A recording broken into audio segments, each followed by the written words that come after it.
Welcome everyone to tonight's Hookup with Real Estate Masterclass. We're super excited you're all here. We have a little housekeeping that we do in the beginning, and then we'll jump into our topic of the day. So our special guest is Dan Fredenberg. He had a little bit of a delay, so we're just going to carry on till he gets here. So Ken, would you mind just giving us the highlights of this disclaimer, please? Surely. We appreciate you attending the Hookup with Real Estate Masterclass. We are not financial advisors. The content we provide is strictly for educational purposes and not intended as legal, financial, or investment advice. Remember, participation in this program is at your own discretion. Real estate markets are subject to change and can be dynamic. Hookup with Real Estate and its representatives are not liable for any outcomes resulting from the information provided or engagements with third-party providers.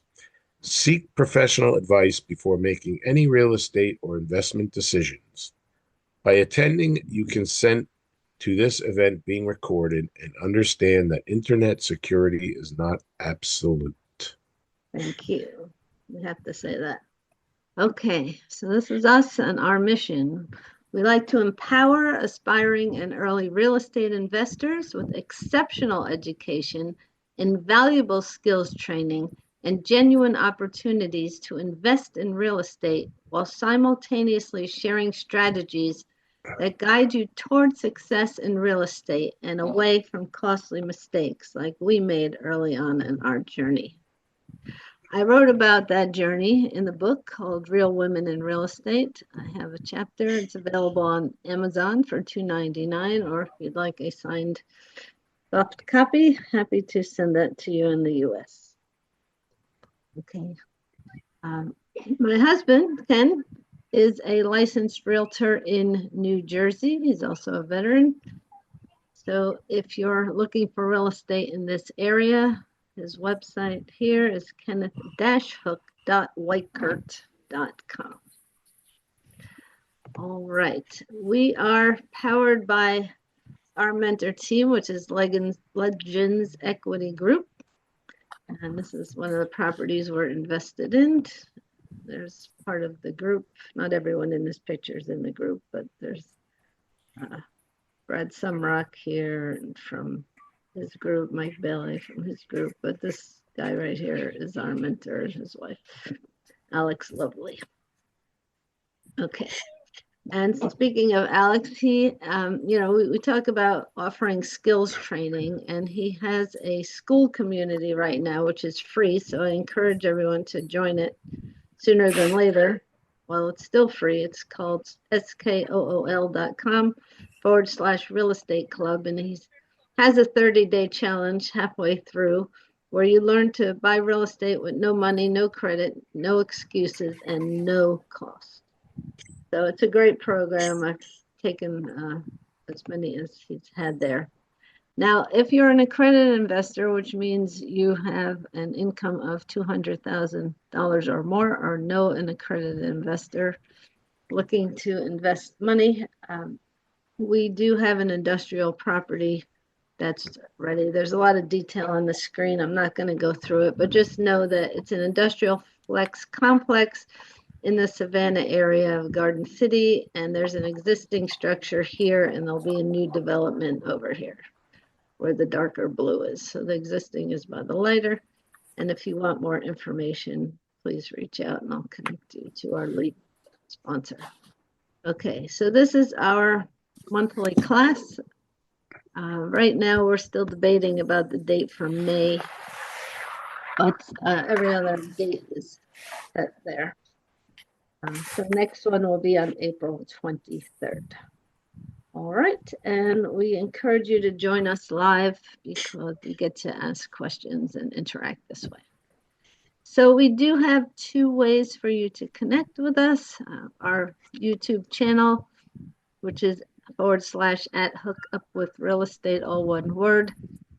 And this replay will be there within a week. And we also have a Facebook groups page. So it's groups/hookup with real estate. Now, Ken, would you read the quote of the day? Sure. The important thing is not to stop questioning. Curiosity has its own reason for existing. Albert Einstein. Okay. Now, I didn't see. Has Dan arrived yet? No, I did not see him. Okay. All right. Well, Dan Friedenberg, supposed to be our special guest tonight, is real estate investing a scam? Now, we can talk on this subject as well, and that's what we're going to do. I'm going to stop sharing and make sure that this is recording. Okay. So, hello, everyone. Thanks for joining. So,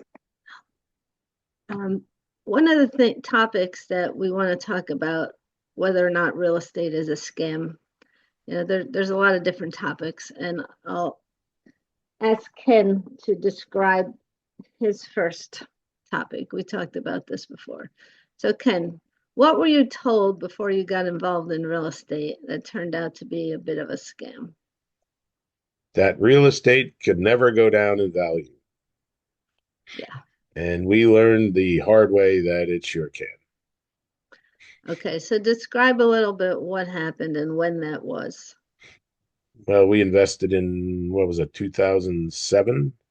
Mm-hmm. At the height of the market. We invested in Florida with single families. And the first thing is the state or the development there.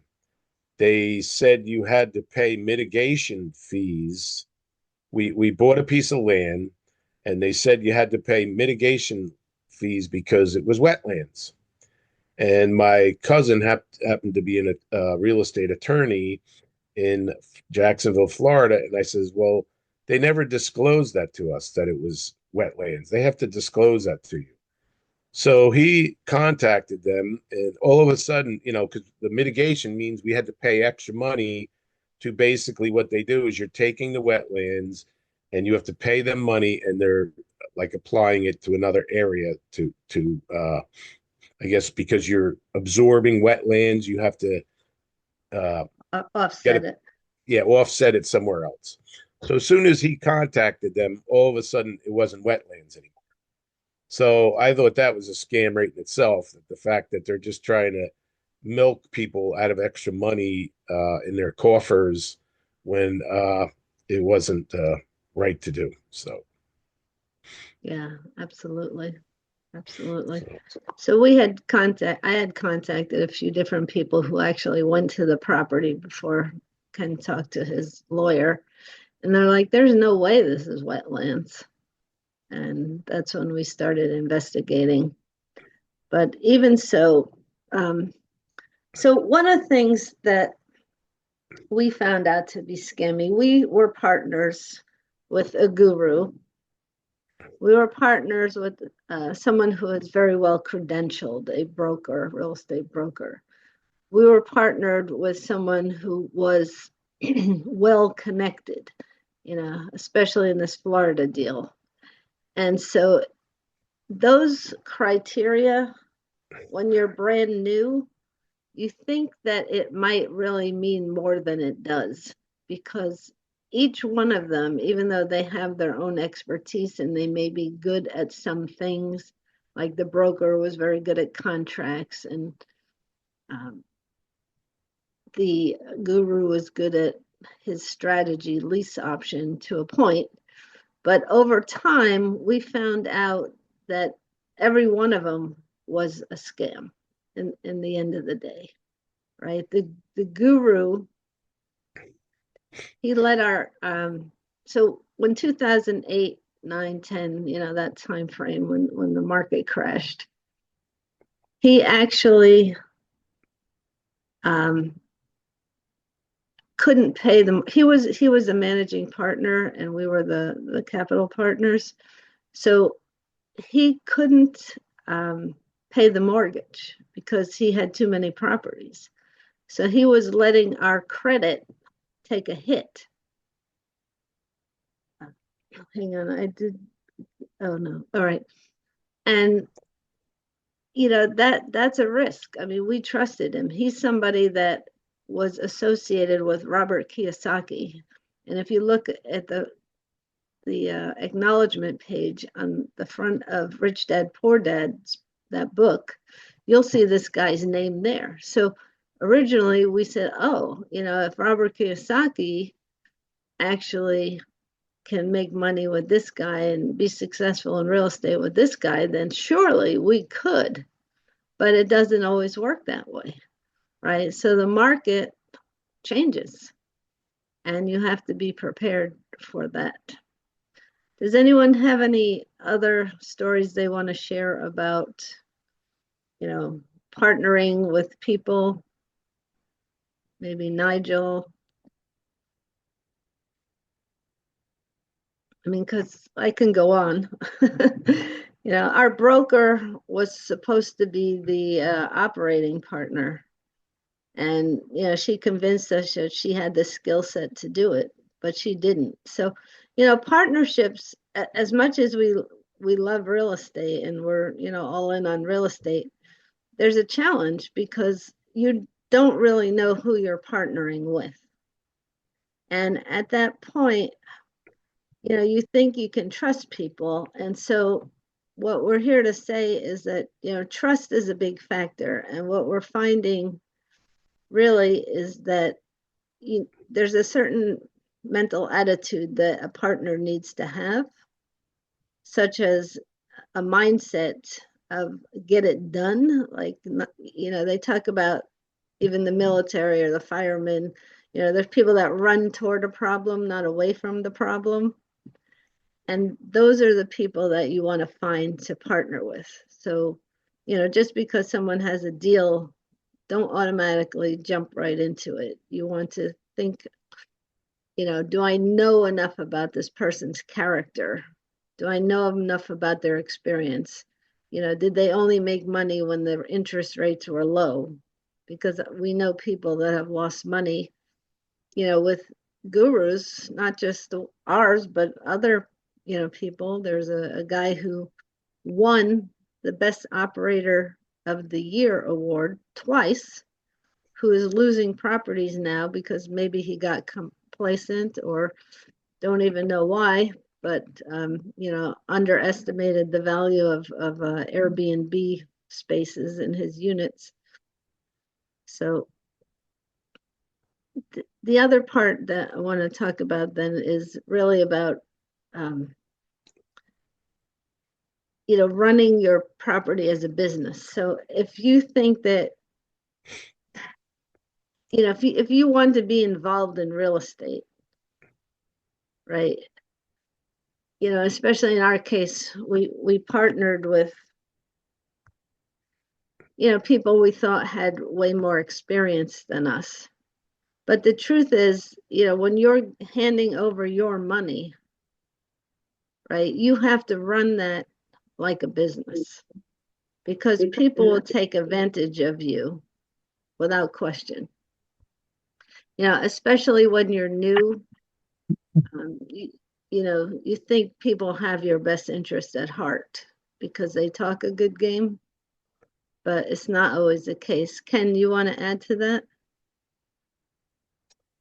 Well, I mean, I'm sure if you've listened to any of these other calls or participated in any of them, they always tell you to vet your partners. I mean, that's a very critical factor right there because you don't know where they came from or where they're going. So it's important to vet them to see or talk to other people who are invested in their deals to see how they're doing before you sink your hard and earned money down for it to sit and make no return on capital. So that's an important thing. So Yeah, absolutely. Does anyone have any questions or want to add to that story? Okay. So another thing is about these coaching programs. Here's another kind of scam. You know, people that have some success, they sometimes find it easier to build an educational platform that they charge people for because it's kind of guaranteed money, but they are building it perhaps based on their laurels, like based on what they did in the past, which there's nothing wrong with that. You have experience, but what is it that you're actually getting for your money, right? Are you getting an opportunity to be educated, to be in a deal, or are you just getting some kind of videos and some checklists that you have to do on your own? And how old is that material, right? We know, several people, and some have had great success with mentors, and you really need to work with a mentor in many ways because there's just so much information in real estate, right? And it depends, right? Real estate's this big box, but then, are you in industrial? Are you in single family? Are you multifamily? Are you flipping? Are you doing loans? Are you assuming mortgages? What? So that you kind of need a mentor, but what are you actually getting for the money? Because there's so many people that, I've had discussions with or have heard on podcasts that have spent their time and good money, 20,000, 25,000, 30,000, 50,000, going to these coaching programs. And the question that comes up then at the end is like, I really am just a little bit ahead of where I was. I didn't get into a deal. So it might be better, if you want to learn how real estate operates, is to take that same 20, 30, $40,000, invest it as an LP, and then follow the deal along, right? So just to be clear, an LP is a limited partner. They're the ones that are helping to fund the deal. A GP is a general partner in a syndication. They're the ones that are operating. So what we did when we got into commercial, which was only in 2021, just 4 years ago, we just wanted to dip our toe in. Like, we wanted to know what happens in a commercial deal. So we just invested the minimal we could and watched what happened. Does our partner, they have calls every month. So we got to, hear about the prospects. We're in a deal in Las Vegas, 30 unit, which we just went to see. And that deal, they have calls just about every week, except when there's conflicts.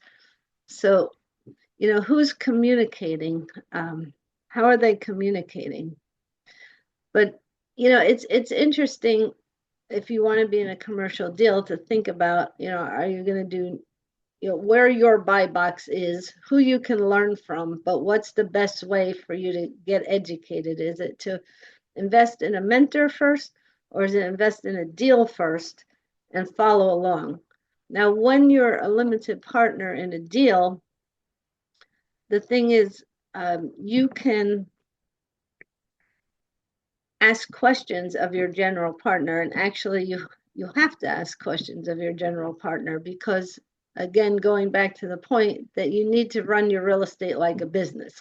Anytime you invest money in a deal, it's your money. You have to protect it well. Can I say something to that? Sure. Absolutely. Okay. So for the most part, I mean, I've took some losses, but I've had since, I guess, 2004, a lot of successes. But it's just like you're saying, it's always me having to oversee the property manager. Absolutely. So it's my business. And so I need to make sure that I'm getting bills. I need to make sure that the bills are paid, whether by the manager, property manager, or myself. And and while I've had a lot of help, it's still my business, and it's up to me to oversee my business. So, Yeah. it's my hard-earned money, and I need to make sure I know where I'm at in my business. Absolutely. And so are there special things that you do to make sure that you know where you're at in your business? Do you have calls? Do you check your financing? How do you manage that? Okay, so the money shows up for the most part when it should, and the bills don't always show up, and so some of the vendors have actually contacted me and say you never paid, and one time they never submitted a bill. I just got a bill this year for something in 2023, and Oh, but it was only because they didn't submit it. There's other okay. stuff that was never forwarded to me, and the vendor called me and said, you got a $17,000 bill. I'm like, what? He said, you need to pay or I'm suing. I'm like, I don't even know what you're talking about. Who are you?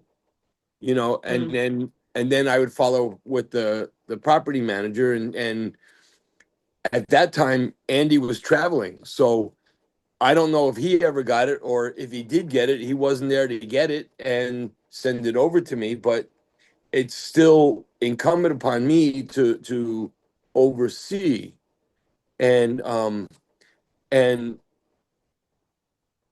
the I usually get notices from Andy. The my property manager's name's Andy, and he's done me for the most part really well. But I mean, sometimes he's out of the country, and but I also keep the bills, like from the insurance, that I need. I know when they need to be paid. I keep the tax bills, so it's really great that he sends me reminders for the most part, like all the time. But in those few occasions that he doesn't, it's still up to me to make sure the taxes are paid, the insurance is paid, and the vendors are paid. So yeah, absolutely. so that's my fail-safe. I have someone else basically do it, but my backup system is me. Yeah, perfect. Thank you. Which reminds me, so sometimes we just think, oh, we're going to invest in real estate and not realize that we need a reserve in case there are bills that come in 2 years later, or some repair needs to happen. Or you Now, get hit with unexpected taxes. yeah, you get unexpected taxes. So there's, constantly surprises. So that's one area that really want everyone to focus on, is to make sure that you have either access to capital. Some people use their credit card, some people use a HELOC. At the time, we had a great HELOC, um, but the prices have gone up, so we were kind of lucky when that happened, because in our case, our so-called guru walked away and handed us 5 more properties in one day. Said, bye, I'm done. He called me on the phone. He's like, I'm done. Goodbye. I'm like, wait, what? He's like, no, those properties, they're yours. Goodbye. And he hung up the phone on me. So if you can imagine having your own house mortgage and having the expenses of a household plus 5 additional mortgages in one day, yeah, it was a little tricky. And So wasn't it, what was it, two or three weren't even 3. rented and had to be rehabbed. Yeah, so he So wasn't it's even a not good like we could just property turn around manager. and rent them. So I had to go out, actually physically go out there and fix them and then There's Indiana, rent them. yeah. So from New Yes. Jersey to Indiana. Yeah, he went out for 5.5 weeks, and one of the house, by the way, had water running in it from January to December. So yeah, we were very green when we started this whole process, and that's why, we have all this wonderful advice to share because we made just about every mistake there was. Very trusting, didn't run our business, our real estate like a business. We, believed the gurus, we believed the credentialed people. Even, our broker partner, we bought 2 more properties with her. And yeah, I thought, oh, she's a real estate broker. She was able to get us decent properties on a good deal and write contracts, but her sales skills were terrible. The only people she put in our rental properties was her family or friends, and they were a disaster, So then at one point she moved into the property and we couldn't get her out. It took like a year to get her out of the house. I had to buy her out. I had to buy her out. So, yeah, very interesting times. All right. Anyone else have any reserve stories? Needing capital. You do need capital. You need access to capital. It's critical that you have access to capital. So, Yeah, I have a story to share. oh, A good. couple of years ago, I was buying a building. My son kept convincing me to deal with one guy in real estate. He said he was his friend in college, and I should trust him and everything. I started writing the contract. The building was 6 family in Patterson, New Jersey, for 950. A good sized lot, have parking. Uh, that was around COVID time, so uh, I didn't feel comfortable with that. So I ran a check after my lawyer started to check on deeds and everything. I went to the city hall and I did a Cobra, and I ran a check on all the permits, and I found one permit from about 5 years ago that took a permit to take out oil tanks. It turned to be that this property had 2 large oil tanks, 2,000 gallon each. Oh, that's big. And the guy took the permit and he took them out by himself without the city know, and the permits are still open, and the city is so angry about that. And I asked, what will it take to correct that? And they said they have to get the state involved and to see what's under the tank, and is the soil contaminated or not. One of the tanks was actually right next to the next building on the ground, underground. So I backed out of that deal completely because it was either he take care of this permit to be corrected and to be closed, or I back out, and I ended up backing out of it. It's very, very important to do a check on a property and to check the zoning if it is really 3 family, for example, or multiple unit family, that the person is not adding apartments to the property, illegal. It's very, very check if you start to buy a property to do all the checking with the city hall, you know. Yeah, that is an absolute great point, because a lot of people, especially new, aspiring, and early real estate investors, are very trusting of their syndicators or JV partners or even themselves, and don't have the experience to understand all that it takes to complete the due diligence on the property. And you, Hanny, probably saved yourself quite a bit of money by backing out of that deal because, Yeah. and headaches too.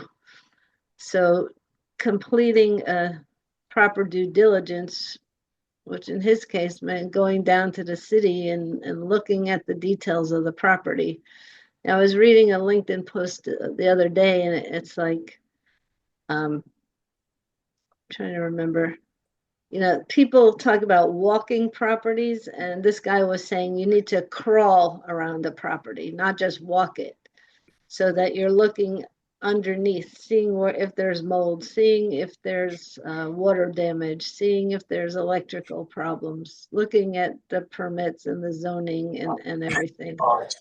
So really take your time before you invest in a property. That's my fault.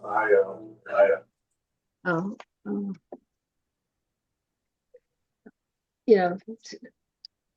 because again, it's your money, and so many people these days are not making money, and many people are making money in real estate, but there are other people that are not making money in real estate. I'm not trying to dissuade you from real estate. I'm just trying to elevate your game a little bit.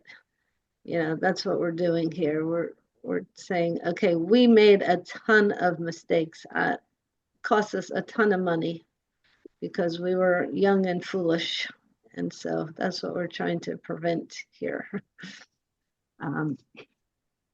Let's see, I have a list of other types of scams. Okay, so we'll talk about underwriting potentially. So underwriting, a lot of the coaches teach about napkin underwriting, which is great. It's, you can tell right off the bat if a deal is way off or reasonable, right? How do you actually learn underwriting? So it's really a matter of practicing, right? But if you only have, this much skill in underwriting, and to buy a property, you need this much skill. For example, how do you actually get that? So you might have to partner with someone, and the best, or you might have to pay to take a great class or something. But the best underwriters are looking at different scenarios. So there's not just one way to, like, I could say, okay, a deal doesn't pan out, but can I be creative enough to say, okay, well, what if I remember reading this book a long time ago from Robert Allen. And in the book, he was saying, like, this guy had these very valuable trees on his property. So he figured that if he chopped down these trees and sold them for lumber, that he could actually get the money that he needed to complete the transaction. But even in underwriting, so can you make an offer maybe that the seller will hold some financing? Yeah, you want to understand what the seller's motivation is. Are they just looking to max out their cash potential, or could they possibly want some of income, steady income, just by holding a mortgage? But so when you underwrite, you want to look at your worst case scenario, your average scenario, and your best case scenario, and kind of look at it, from I'm leaning right, but I know it looks left, left in the middle, kind of upside down and downside up, just to make sure that the property is. So does anyone, Nigel, are you there? Nigel? I have a question. Uh-huh. Are there, are there scams in the underwriting itself? I mean, is there something that, Okay. as an investor, as I understand it, the bank writes, the bank would write, unless you're dealing with a seller versus a bank.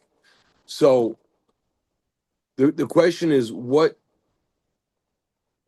to look for if the bank is not going to underwrite it, because the bank is like a fail safe. They're not going to, they're going to protect the bank's interests, and you kind of know what you're getting.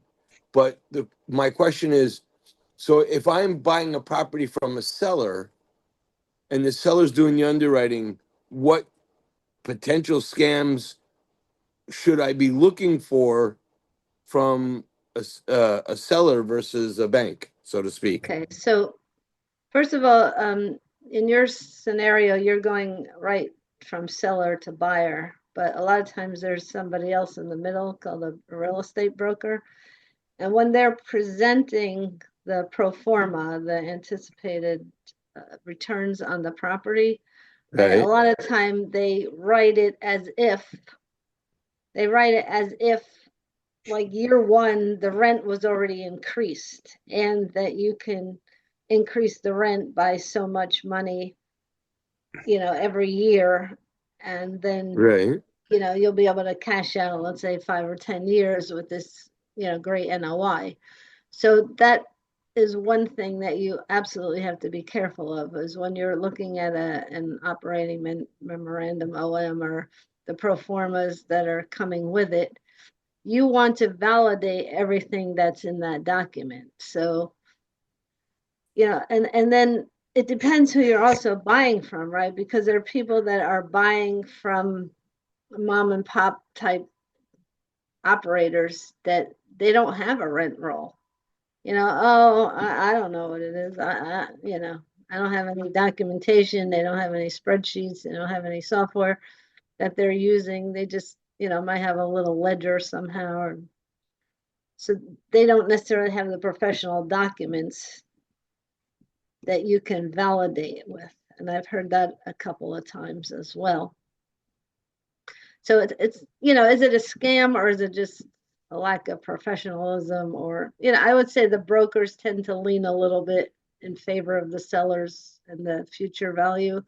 So that in itself can be a little bit of a scam. Whereas somebody who's a mom and pop might just be, there might be an opportunity there because they're not as professional. Thank you. But you still want to validate what they're saying so you can check the rents. Anyone else have any questions? Just one thing I wanted to add to that too is, like, I looked at some deals where they show, well, the current rent is this and this is what you can make, and I'm always curious, well, if that's what we can make, how come you weren't making it? So you always wonder why they didn't do it. If it's such a great idea, how come you're trying to pitch it to me and you didn't do it? So in my opinion, that's it's not worth the paper it's written on unless it actually happens. So just some food for thought on that one. So yeah, I mean, people sell for different reasons, but right, there's usually high projections out there. We did talk a little bit about time to spend managing real estate, but we can talk a little bit more about that. Ken, do you have anything you want to add to that conversation? How much effort and time it takes? You're the one doing most of the maintenance, so.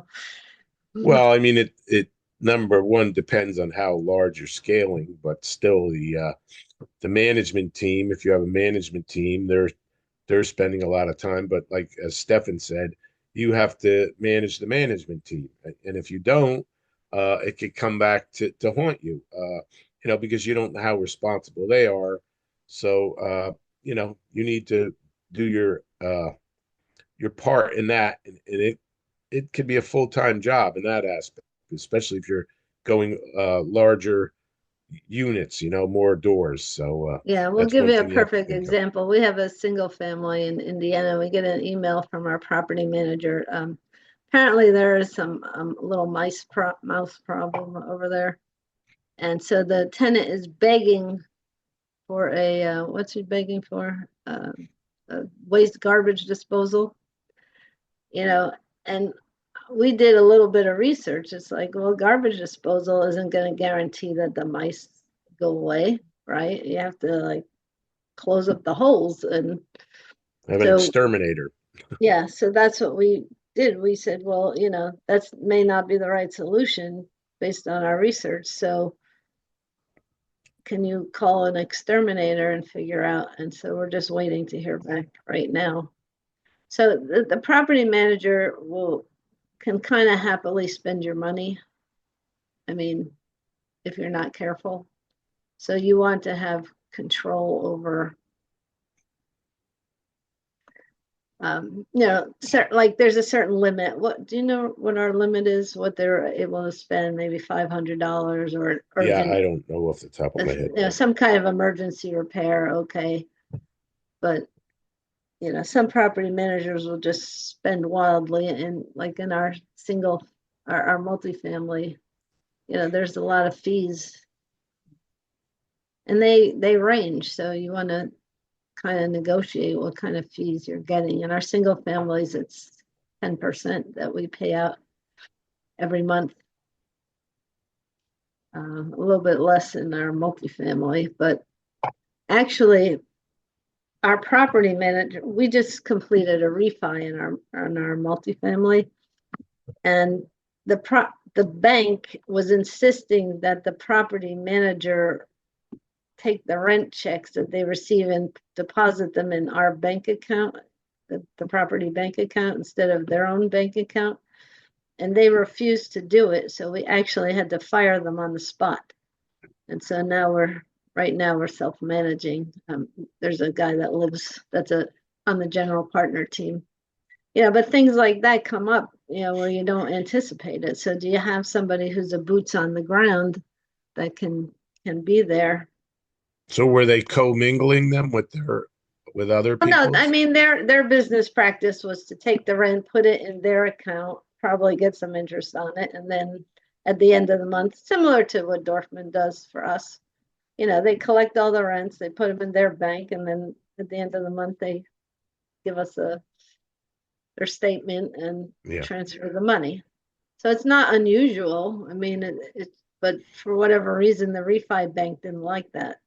So, there's a lot of compliance rules that you have to be careful of, especially in a syndication, right? So,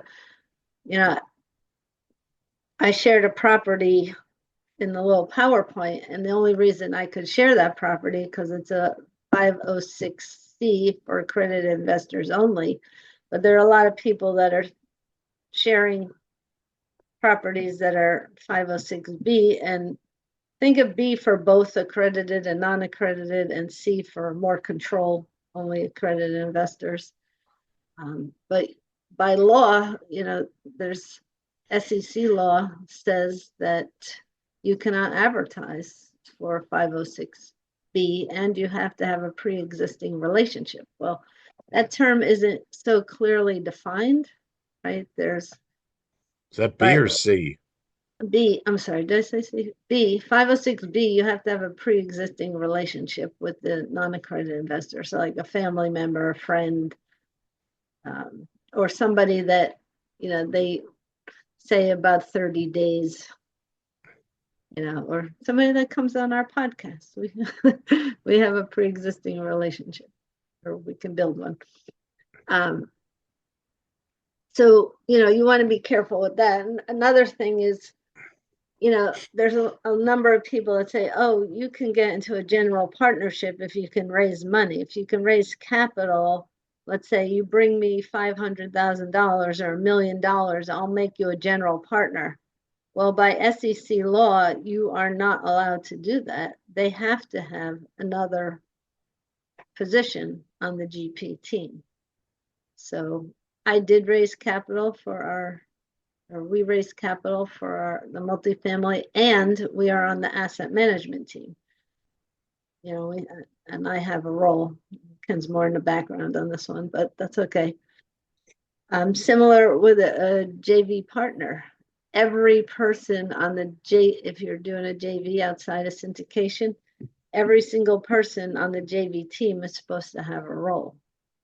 And there's something called a tenant in common, which is if let's say, have a 1031 exchange, meaning you're selling a property and you want to defer the taxes. There are some operators that will allow you to tenant in common with their syndication or their JV. But there are some strict rules. Like if we sell a property for $300,000, we have to have a loan that's 301,000, or I mean, we have to buy a property that's $301,000. And if we have a mortgage on the property, let's say we have $100,000 mortgage when we sell, we have to have $100,000 worth of mortgage in the new property, but it could be more, right? So we could sign on the loan. But there's a lot of different rules and regulations that we have to consider, especially if you're doing syndication, JV, or something like a 1031 exchange. So anyone have anything they want to I have hear? a question. Okay. So we have rental properties, my wife and I, single family homes. So we never did any partnerships like that. So we kind of never, we do have property managers, and I really relate to what you guys are saying with property managers. I have to manage them as well. And I have one in Tennessee that I'm like constantly managing. I'm like, and I get it. But now we want to go into more commercial or multifamily and partner with, and obviously we don't have all that capital to do it ourselves. So we want to join with someone else. What should we be looking for? What should like, I don't know anyone, and like in the rookie roundtable, I see people talking about they've got a deal, and I can reach out to them and say, okay, let's talk and do a Zoom call and see what's going on. But what should I be how should I be vetting this person? This person, I don't know who that is. What are you doing? No, absolutely. And do I have you put your email in the chat, right? I did, but I could put it again if you want. No, I'll get it after the call. But so we can set up a call to talk about that in depth. But okay, so for the short term, when you're vetting a person who has a deal, you number one want to look at their experience level. What have they done? So let's say it's an industrial flex, which is the property that we have available for accredited investors. I don't know if you are or not. I'm not going to ask you here. So, but let's say you were. So our lead partner has distributed over $1 million of distributions to investors. So that's something. What kind of property do you want to get into? Do you want to be a passive investor, or do you want to be an active investor? So that's really one criteria that you want to think of. And were you talking about a property manager or the gentleman who was speaking who asked the question? I'm more no, the property managers is not. I'm more speaking about I guess Investing with somebody. as an investment, right? Yeah. Partnership with someone who has a commercial deal. Probably in this case, I mean, you were mentioning either passive. I'm thinking more passive. I have a W-2 job, but I'm thinking more in passive. But I don't want to be taken advantage of, obviously. And Yeah. I'm an engineer. I do my due diligence, but there's so much I can do, right? Yeah, absolutely. So it's their level of experience. It's the type of properties that you want. So if they're passive investor, what is their number one obligation? To me, it's always about the investor that we work with, right? Because we lost money in real estate, and some of our partners just like, they walked away. They're goodbye, I'm done. They don't care. We're not like that. We care about the returns that we get for people. So you want to know their communication level, their commitment level, their experience level. And I have a whole list of, we'll set up a little call and I'll, go through the list of questions that I have to share with you. And I think I said it before, but you want the right mindset, right? The mindset of, am I running toward a problem or am I running away from a problem? And that's sometimes hard to judge because markets change. And so when things are nice and easy and breezy a couple of years ago and interest rates were low, it's like, oh yeah, we can handle everything. But then, you know, the interest rates creep up and now what are those people like? So you don't always know right away. You don't always know. But You're basically recommending to look into their portfolio to see what they own, what deals they've done, and what and Talk to returns people who they've are given. invested in their deals too. oh, they're yeah. See how well they pay. Also, do they run it like a business also? Or are they doing 10 other things and they're not serious about it? Right. That's very important too. Are they running it like a business? So that's critical. Yes. Yeah, Yeah, well, I have one thing to say about that. One sure. thing very, very important when you're selecting a partner is how much time does he have to work? Yeah. A lot of partners, they will tell you, yeah, we can share together, we can so and so, we'll take care of it. We'll take care of it. Always end up, you take care of it and I do nothing. So, make sure that this person is in the past have been responsible and he act on problems. Yep. For example, if I get any problem, I solve it right away. I don't say, okay, I'll leave it until tomorrow or 2 days later. It's a water leak. I have to resolve it immediately. Even though I wake up 11 o'clock, 1 o'clock in the morning, I have to resolve it right away. So, but you will run into people also that say, okay, next week, or you do it. I don't have time, stuff like that. You don't want these type of people as your partners because they will Absolutely. drain as Yeah. far as working. Yep. Yeah. Well, Hanny, how do you rule them out? That's the real trick question. Exactly. You have any experience with that? I Uh, mean, no, I don't have experience with partners much, but I see a lot of people problems. Um, I have a son who's working for me. He's not a partner, but he always put his hand in the cold water when it comes to problems, even though I pay him to do things. So uh, my experiences with my son really learning this is not the kind of partner I want. it's better to know, right? You give them a chance. Yeah, so that's good. Yeah, thank you for sharing that. Now, do you do deals like remote, like with partners that are remote from your location? Is that something that I mean, you don't know anyone on the other side of the country, maybe. What do you do with that? It's like Right. So a little I'll daunting. tell it can be daunting. So we have 7 single families, 6 of them are in Indianapolis. We're in New Jersey. Okay. We have 1 in New Jersey. So having a property manager has helped us tremendously. We seem to have found a good one. Moments they have been too busy to find somebody, so we've had to step in and find contractors or pavers or whatever the heck we found. If you don't mind me asking, who are you using in Indianapolis?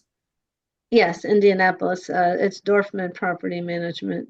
Dorfman Property. Because I was actually looking around that area also to invest in single family. So good to know a good property management. Yeah, okay, we'll talk. I'll give you their contact Yeah. information when we Thank talk. you.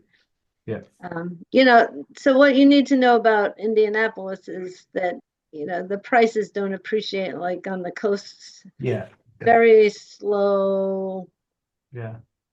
At some point, the taxes and insurance could eat into your profits, but we'll talk about it. Yeah. But that is something that we have to consider. they have been very strategic and very helpful to us, and they've been our partner for over 20 years. So I would recommend them. Okay. You know, the funny thing is that the tenants don't necessarily like them. So you can go on like Yelp or whatever review site, and you'll find that the tenants might complain about them more than the operators, because they're strict, or when they find somebody who to move into the house, they have strict criteria that they use. So we're happy about that. We've only had one issue in 20 years where the market was down there and they were giving out a promotional, like first 3 months free, and some disaster moved into our house. They were able to get them out, but there was quite a bit of repair that needed to be done at the time. So let me see. Did I think I forgot to answer your question completely. Tell me. Yeah, so when you're remote, you're investing yeah. from remote, from far away. How do you actually work with investors or Okay. partners that you're remote So from? if you're going to be a limited partner, then you want to check out the general partner team, because it's usually more than one person. We have 7 or 8 active general partners on the team, and one of them should at least be a boots on the ground, living in the area. So in the case of our 30 unit, we have someone who actually lives in one of the apartments there, and our lead operator is also maybe 10-15 minutes away from Las there. Vegas. Yeah. In downtown Las Vegas. So from that perspective, you always want to have somebody that's within an hour's drive, max 2 hours drive of a property. So that'll help you. And not everyone on the GP team has to be experienced. Some can have specialties. Like some people like to just bring in, let's say, a lawyer, or say, oh, you could be part of this deal, but give us the legal work for free, because that can get expensive. So, but then there are others that are like real operators that are going to run the day-to-day. So you want to look at the GP team, you want to look at their experience, and you want to look at their location, how close or far away they are from The deal. deal. Mm-hmm. Yeah, and of course you want to look at the business plan, right? So what are they going to do to grow the property? A lot of people, they talk about value add properties. So the value add, let's say there's 50 out of 100 units that still need to be updated. So do they budget in the repair costs? Do they have the contractors in place? When you're thinking about value add, that's some other way that you can start evaluating the GP team. Like, what is the game plan for the property? And what is their final exit? Are they going to refinance it? Are they going to exit out of the property by selling it? What are their distributions going to be? Will they be monthly? Will they be quarterly? What is their reserve period? Because a lot of times they hold maybe 3 to 6 months before they pay. And how realistic is it that you'll start to get paid after a year? Not everything is perfect in real estate, and things come up that you don't anticipate, which could impact your ability to get paid. So, you want to invest with money that you feel like you can wait on getting the proper return. So they say, buy real estate. Let me see. Don't wait to buy real estate. Buy real estate and wait. Like that. Yep, it's a long-term game. Yep. Yeah, it is. That's what we're finding. And you can, trade up over time.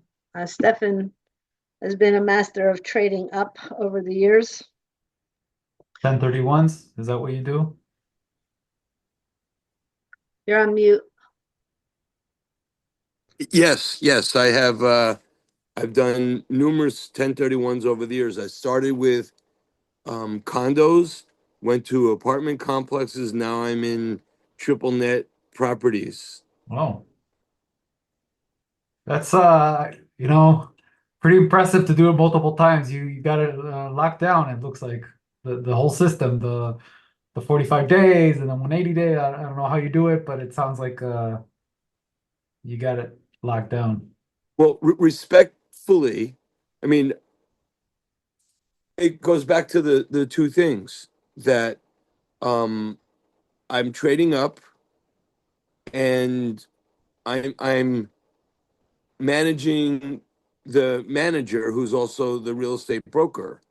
And so, when I adjust my lifestyle to the new income, and once it reaches the new level, time to trade up and and tell them this is my goal, and it sometimes takes some time to find the right property or properties, but he does, and so knock on wood, it continues that way. Awesome.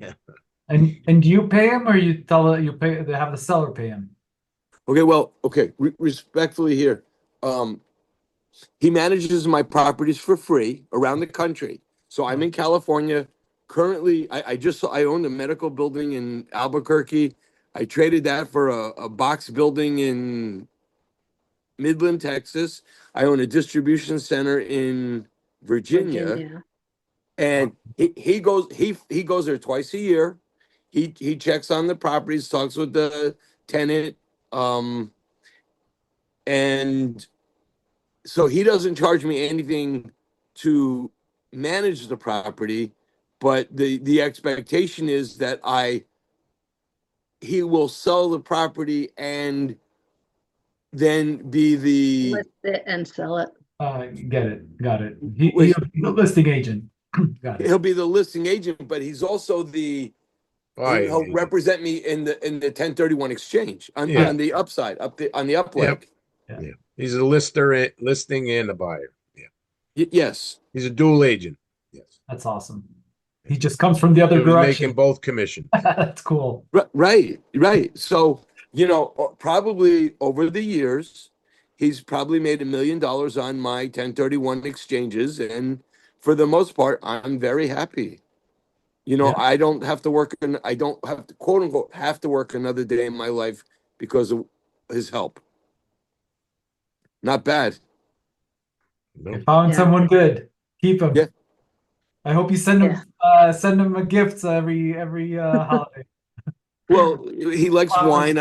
I send him, a $300 bottle of wine or $450. I do what I can. Very cool. I love it. Yeah, and he's a smart guy. We've had conversations with him too. So what other scams do we want to talk about? Oh yeah, here's one. When they talk about their business plan, we're going to go in and did somebody say something? But we're going to be able to raise the rent by $200, for every unit, and if it's 100 units, it's $200,000 NOI. But the reality is you can't just raise the rent, right? Somebody, there's a lease in place, and there's a percentage at which you can generally raise the rent depending on which state you're in. You can't just go there and say, okay, I'm going to raise your rent by $200, because then you have a move out scenario. And then when you have a move out scenario, you're spending like $10,000 to fix the property, right? So, you have to watch what people say. I mean, I get the big vision, I get the big dreams, and maybe, you have to take it all in perspective. Maybe in the course of the 5-year hold or the 10-year hold, yes, you'll be able to raise some of that rent by $200. But the reality is, the property has to cash flow. So, I mean, another thing, even as an LP, is to really understand the numbers, right? So you want to be able to at least do the basic underwriting to make sure that it's a good deal. But in our case of our 30 unit, we were able to.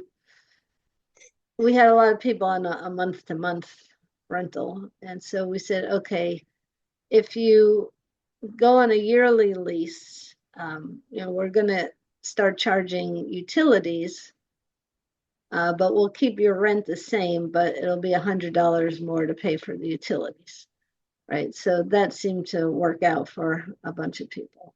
So we were able to raise the rent, the NOI, the rent and the NOI, but you just want to start to understand the stories that people are telling you. Are they believable in reality, or are they just believable in their minds, or maybe in some future place? So that's one thing. Let's see what else. Is syndication easier? I know, Ken, you have opinion about this too. Well, I think if you're going into it as a GP and you're managing like 150 units, I mean, that's not like one house, that's a lot of units. So, I mean, it requires devotion and a mindset which motivates you to manage it properly, because as we've said earlier in this call, that you're running it like a business. Do you think you could run any business without investing your time and effort into it? I mean, I don't see how that's possible. I mean, I am a business owner and I see how much that requires of me. And I do all the paperwork for our rental properties, and I know how much that takes me. So I couldn't, if you're managing the manager, you still got to check dot the I's and cross the T's. Are they doing their job correctly? So Yeah. I think And it still it's more requires than that. effort. Sorry. What's that? Yeah, I mean, when you transition from one owner in a syndication to another, there's a laundry list of things that you have to do, similar to a regular property, right? You have to get new insurance, and Yep. you have to get the tax bills and everything in your name, zone it, make sure all the zoning is correct. If you want, like in our property, we actually thought somehow that there's this little space between our property and the next property, that it was going to be our property, part of our property. And so we would put like a little barbecue or a couple of chairs out there, so people could have like a little place to go. But it turns out, we come to find out that it wasn't even ours. It was leased by another building right next door. So, you have to really look into the details. I mean, things like washer and dryer, right? Even though we had a property manager, it took forever to get replacement washer and dryers. We were renting them, like the units we had coin operated washer and dryer, and we wanted to go to credit card versions.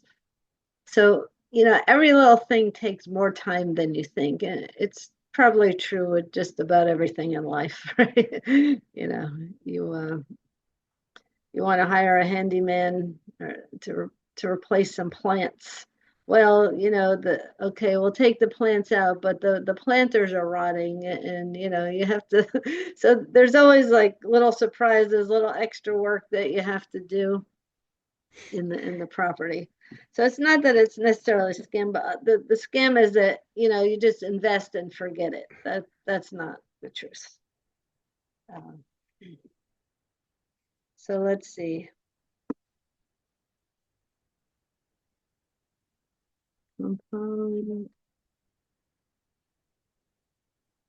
See what else you want to talk about here. Yeah, so time spent. So, we did talk a lot about scams, and some of the challenges of cash flow. Like a lot of people promise cash flow, but that is not the only reason that people invest in real estate, right? So cash flow is nice, but you also have tax advantages, you have depreciation, you have appreciation, and you have education, right? So knowing what your goals are, somebody might promise, oh, we're going to get so much cash flow every quarter or month. I haven't seen any property that we've been involved in give the exact returns that they promised initially. I'm not saying they won't get there over time, but that's the reality of it. The reality is you have to say it's going to take some time to get the money that I anticipate. There may be some operators that I'm not associated with that might do a whole better job, but the ones that, they are some are paying a little bit less than what we thought, but they are communicating, they're telling us what are their problems, they're telling us, how they're going to resolve them. So like in one scenario, there was a low leak in the roof. So they held back a distribution because they want to make sure they have enough reserve, and that can happen too. So, at the end of the day, you might wonder, is making money in real estate possible? So it is, but it might come in terms of, appreciation, as I said, or tax benefits, or even cash flow, or selling and trading up to get to where Stefan is, where you can not have to work another day in your life. So that vision of time freedom is really there. Many of us on our call are a little bit older here, but obviously if you're younger and the sooner you start, the better it is for you. Stefan, when did you start in real estate? 20 years ago? How many years ago?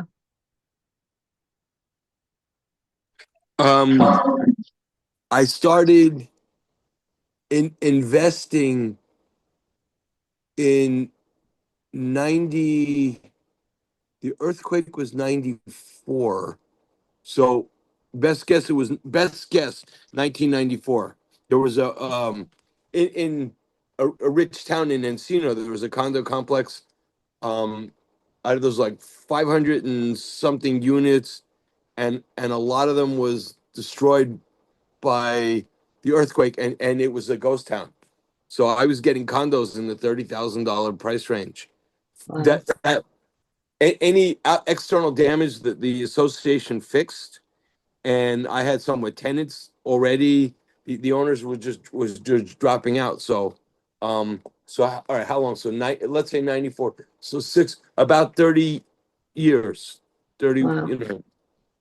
31 So years. that's. You're in SoCal? Where are you located? Right now I'm living in Moore Park. Oh, we're neighbors. I'm in Simi Valley. Oh yeah, right down the 118. And one of our properties is in Moore Park. Wait, say it again.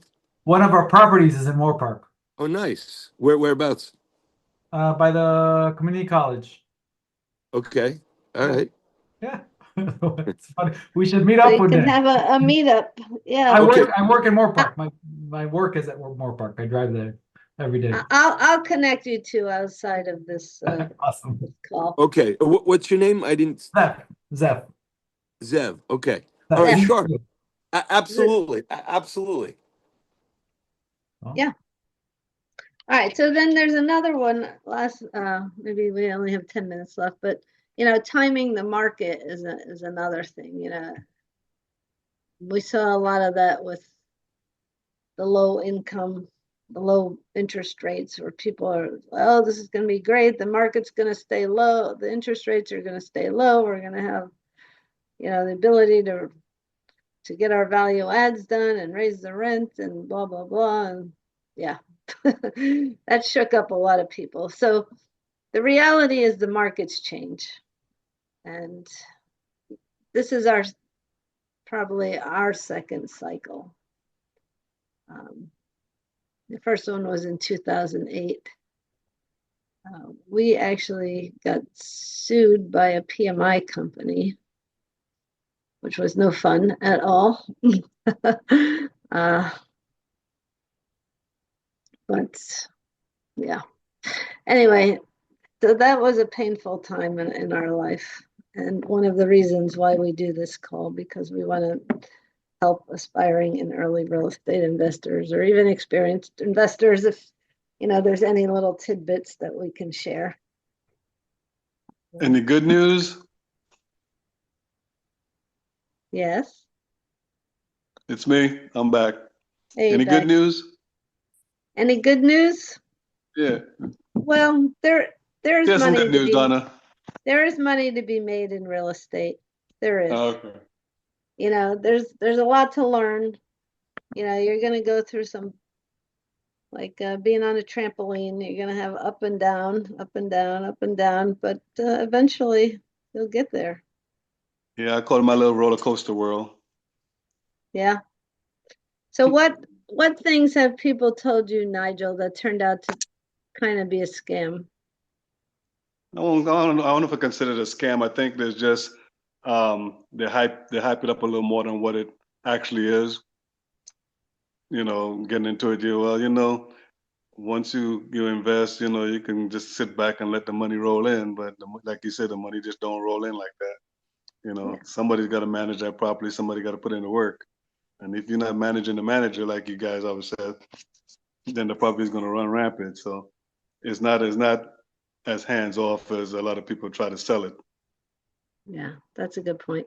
And what about on a new development? Is there anything, well, you're dealing with contractors who tell you, oh yeah, I'll be there. That's that's the nature of the beast, especially when it comes to construction. You got all these hurdles you have to cross. From permitting to surveying. To make sure that need landfill to fill in the spots, the level of land out, foundation that you might not expect when you initially bid the job, but invest in the property, the land. So yeah, there's a lot of hurdles in that portion too. So yeah, but we're still passionate about it, right? Yeah. What I wanted to ask though, Donna, I know you mentioned something about experienced investors. Now, say for example, now someone like Steph and I say we're trying to level up, and we found a deal, and now we are the initiator of the investment without experience. How would we go about bringing in somebody to our deals without having that track record of say owning a 10-unit building or a 20-unit building? Yeah, so one way you do it is to join a community or a mentorship like Legends, for example, and you leverage the experience of the, let's say Alex in this case, and you would want to bring him in and the people in the community who can, number one, if it's a syndication, you need somebody who's a key principal. So that's somebody who can sign on the loan and has 10% of the purchase price, I believe, in liquidity. And so, it really is all about the connections that you make. So if you have a solid deal, I would, recommend bringing it to somebody who has the experience, because you don't necessarily want to do that on your own, because you don't know what you don't know. And there's a lot that you don't know, especially early on. So, well, I see syndication is one part, but what about, say, the average 10-unit building? Would you need to go syndication for that? Or no, you can do a joint venture, or you can buy it yourself. Okay. Yeah. But there are people that have done joint ventures, and I can connect you to some if that's the way you want to go. Okay. There's just a scenario. I'm not going anywhere. I'm still looking at land, trying to do my little fourplexes.